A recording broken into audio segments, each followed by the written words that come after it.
Welcome back to everyone, I am Rohan Sharma और आज हम बात करेंगे एक्स्ट्राडिशन की। तो एक्स्ट्राडिशन होता क्या है, इसकी डेफिनेशन जानेंगे, कंसीडरेशन के बारे में बात करेंगे। तो पहले एक छोटा सा एग्जांपल लेते हैं एक्स्ट्राडिशन को समझने के लिए। मान लीजिए भारत है, भारत में किसी क्रिमिनल ने क्राइम किया है, फिर वो भाग जाता है किसी दूसरे देश में, मान लीजिए यूनाइटेड स्टेट्स ऑफ अमेरिका में। तो अब भारत की सरकार क्या चाहेगी कि वो क्रिमिनल वापस भारत में आए ताकि हम अपने कानून के अनुसार उसे सज़ा दे सकें। तो वो यूनाइटेड स्टेट्स ऑफ अमेरिका से भारत सरकार रिक्वेस्ट करेगी कि आप उस क्रिमिनल को हमारे देश में भेजो। लेकिन ये तब तक ऐसा नहीं होगा जब तक एक्स्ट्राडिशन ट्रीटी दोनों देशों में साइन नहीं होगी।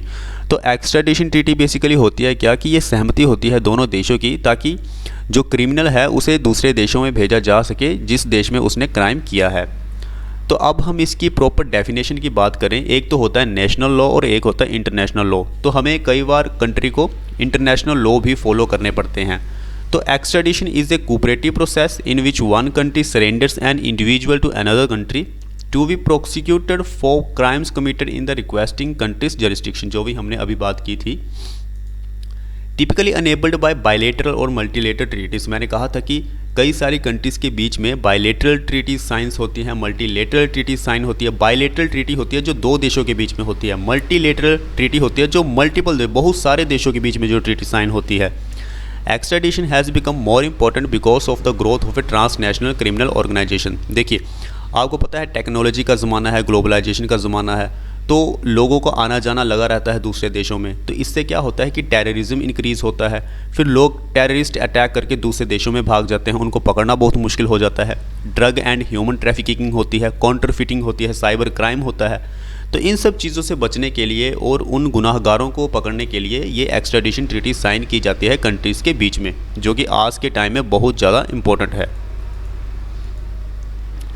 अगर हम particular United states of America की बात करें तो यूनाइटेड स्टेट्स ऑफ अमेरिका ने 100 देशों से भी ज़्यादा एक्स्ट्राडिशन ट्रीटी साइन कर ली है।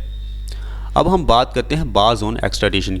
कई बार कुछ कंट्रीज़ होती हैं वो एक्स्ट्राडिशन ट्रीटी को मानती नहीं हैं। इसके कई सारे कारण होते हैं क्योंकि हर एक कंट्री के अपने अलग अलग कानून होते हैं।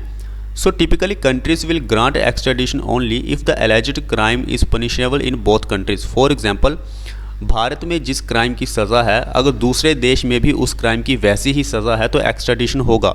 लेकिन फॉर एग्जांपल भारत में जो क्राइम किया गया है उसकी कोई भी वैल्यू नहीं है दूसरे देश में, उसे क्राइम नहीं माना जाता है दूसरे देश में। तो कई बार दूसरा देश नखरे दिखाता है कि हम एक्स्ट्राडिशन नहीं करेंगे, हम उस इंसान को वापस नहीं भेजेंगे। तो ये भी एक प्रॉब्लम होती है।